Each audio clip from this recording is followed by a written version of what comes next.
皆さんこんにちは。お遊びセカンドです。ご視聴いただきありがとうございます。今回の動画はいかに簡単にチーズケーキを作るかに挑戦しました。お遊びセカンドではシニアのアウトドアスタイルを発信しています。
時間がなくても手短にできるので一度やってみてください。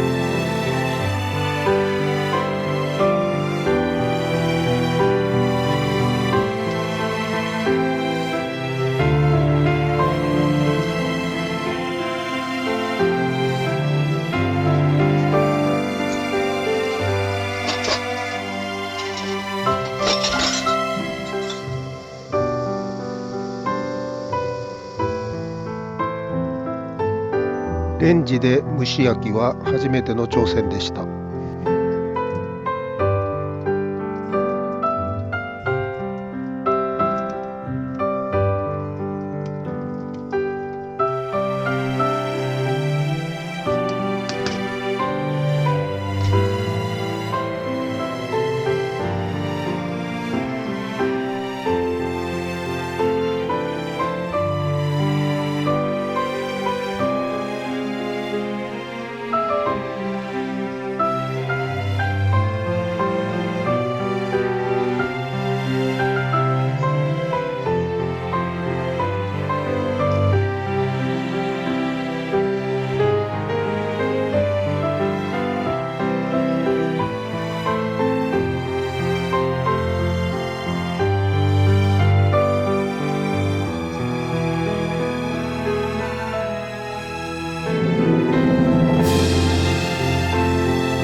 聴いただきありがとうございました。この動画が良かったらチャンネル登録、いいね、コメントをよろしくお願いします。